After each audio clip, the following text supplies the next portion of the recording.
Dingus and Dongus. Debacle.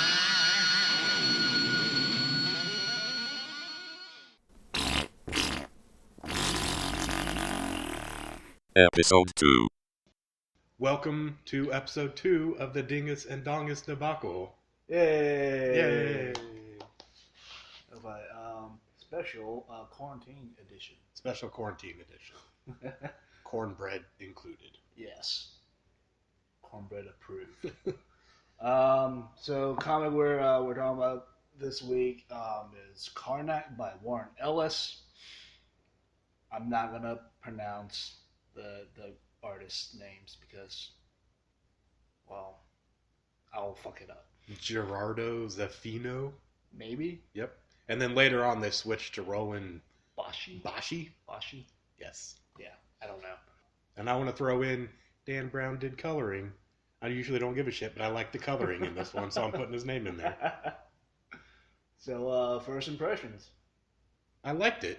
It wasn't amazing. And Karnak is a nihilistic prick.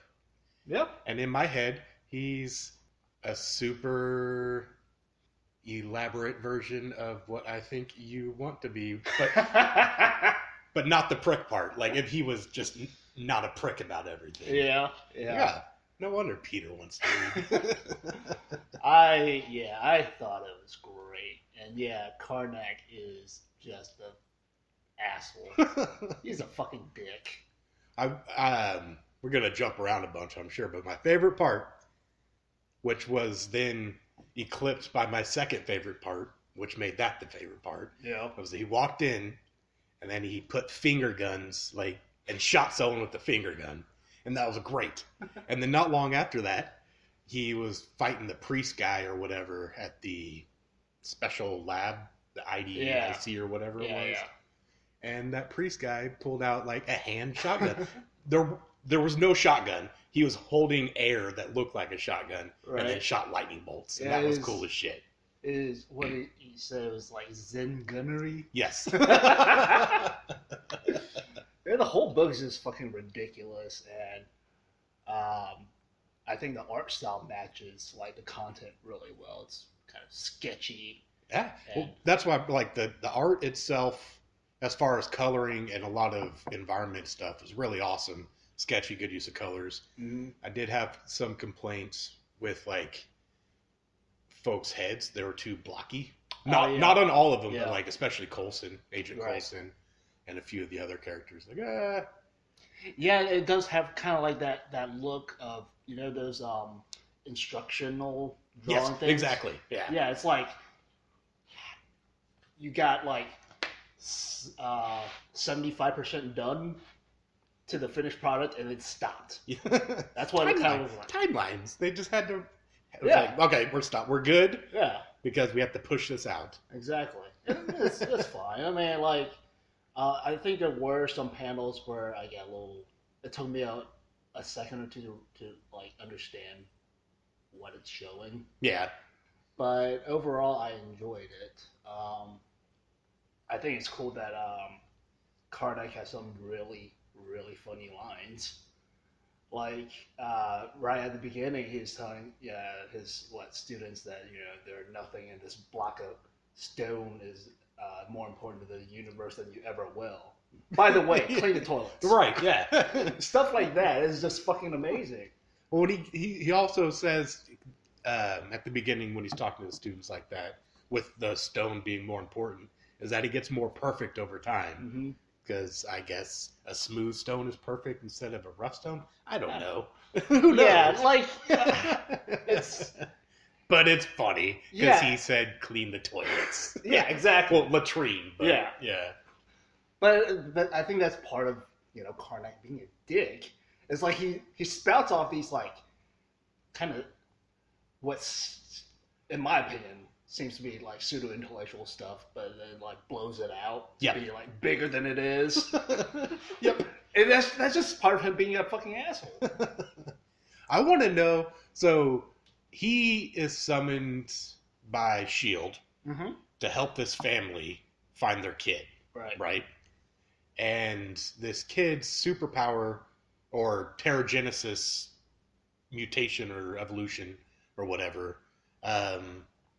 was stated that he just learned how to stop sneezing, right? Yeah, he got healthy. Yeah, he got healthy. His powers, he got healthy. And I want to know if that's what they understand his powers to be. Why the fuck does S.H.I.E.L.D. care, and why do they need to get Karnak? I never understood that. Because he was supposedly kidnapped. Oh, right. Yeah. Right, yeah. Yeah, kidnapped by the icy whatever. The The science. cult. Yeah.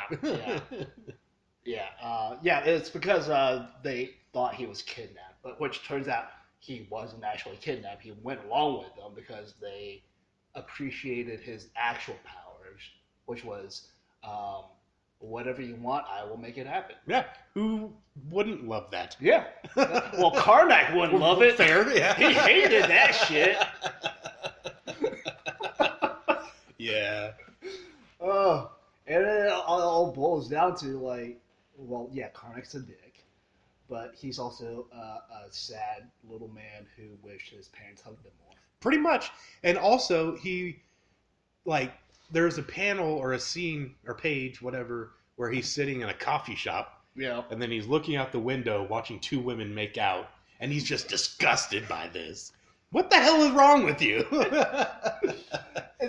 It's everything about humanity he just hates. Which is kind of funny because technically he's a human. Yeah, well, because he's an inhuman that ever yeah. went through Terrigenesis. So by all measures, he's a human being. he just karate chop blocks a bunch. Yeah. Really good. Yeah. So good, in fact, that he's able to just punch a building and watch it crumble. Right? Oh, okay. Oh, and that reminds me of one of my favorite scenes is one of the shield guards who turned out to be a bad guy shoots a bullet at him. He like splits the bullet in two with his fingers. Yes.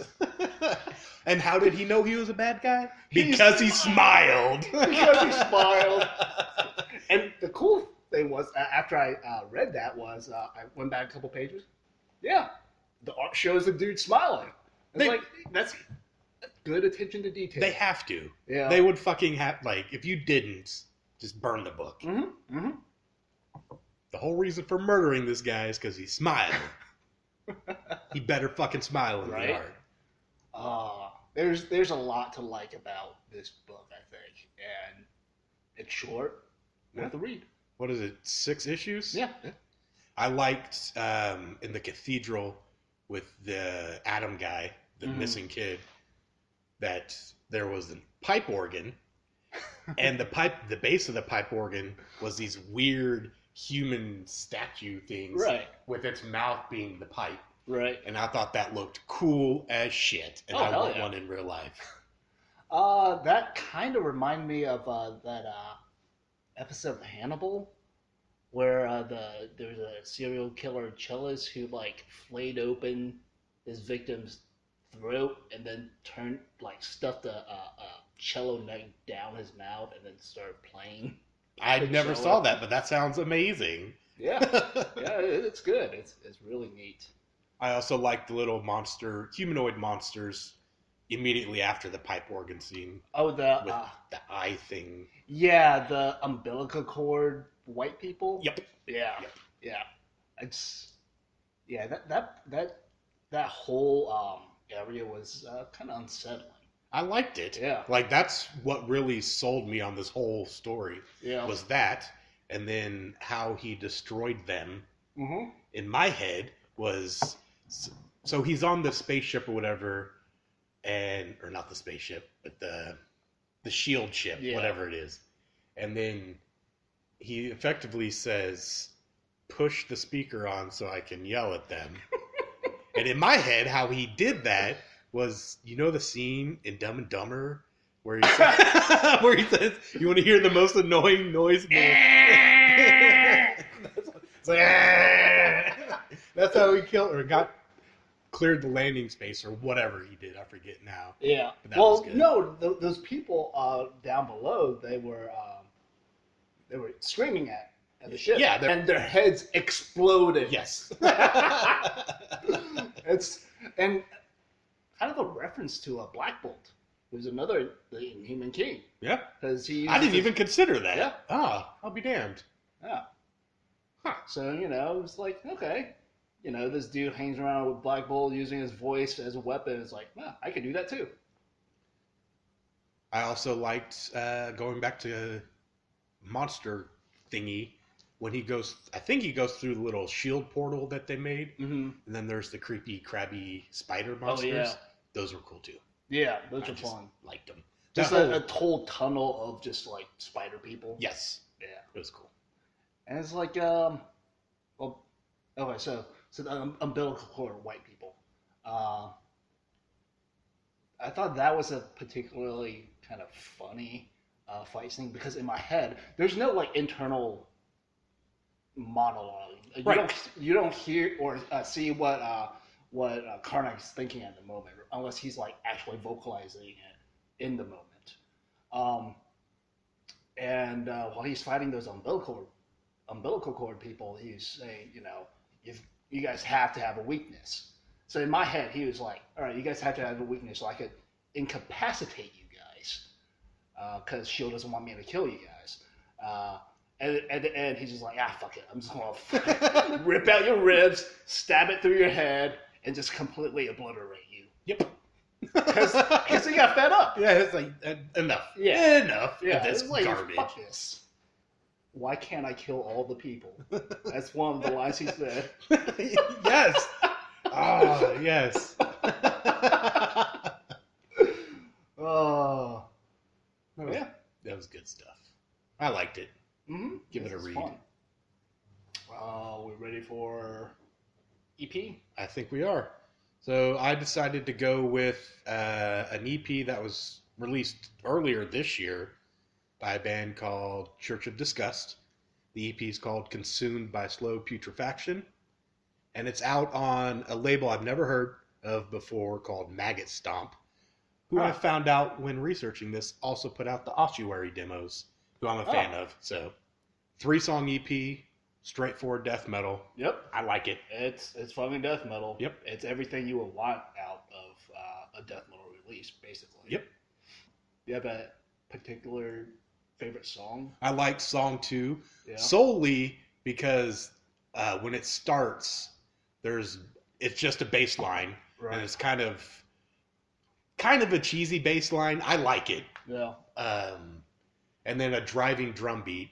And in my head, when I first heard a couple seconds of that, it's like, if they don't cap this off with a fucking dive bomb, I'm going to call them up and give them shit. And sure as shit, the dive bomb came in, and then it was like the echoey vocals. Yeah.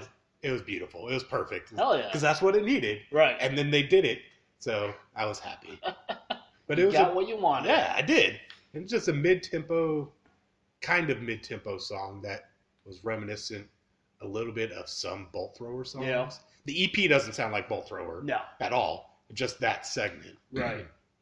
If I had to liken it to a sound, they would sound a little more like Cyanide, later Cyanide, maybe, but not exactly.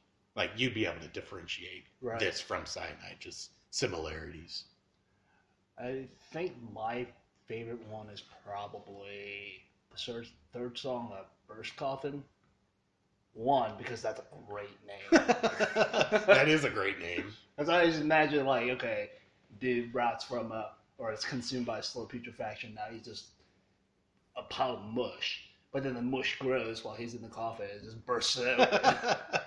Like, is it just growing because of mold and stuff over time, or is it like gas that's pushing the coffin door open? Both. Okay. Let's say both. Yeah, because there's a fungal growth that's generating excess gas. Yes. Yeah. Little mushroom farts. Hell yeah. And in that song, there's I guess the verse is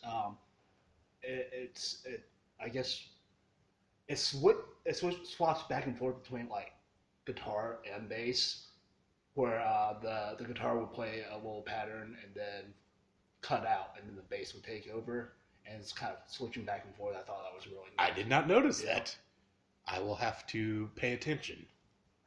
It's really good. And also, kind of, I would say it's a little slower, a little slower than mid tempo, like slow mid tempo. Okay. Yeah, but it's great. It's just it makes me want to crush things, which Yeah, is what good death metal song should do. Straight. Yeah. Yeah. I don't want to headbang a lot and drink beer. Yeah. So mission accomplished. Yeah. Good job, guys. Good job. I guess my only thing is the title track, the first track. I think it could have ended a little earlier. Okay. Yeah. Yeah, it's like, like the last riff didn't really need to be there. Gotcha. Yeah, it's like, because I don't know. The first time I was listening to it, and the second time, throughout the first track, like I'm listening to it to where I think it would end. It's like, okay, yeah, it should end there, but then it keeps going for another 20, 30 seconds or so. It's like, no, I've had enough. Give me the next one. Skip. Yeah. I never do though. I just listen. Mm-hmm. Were you at I think it was at Earl. I don't even remember, last year before. Yeah. They were played with Cemetery Filth. Mm-hmm. Yeah. That was a show. really good show. Yep. And hopefully, once this is all over, the whole Corona thing, we'll get them around again. Maybe. Who knows? Anything else? Well, do we? I don't know. Do we want to give them previews of like what we want to do next Nope. episode? No. Boop.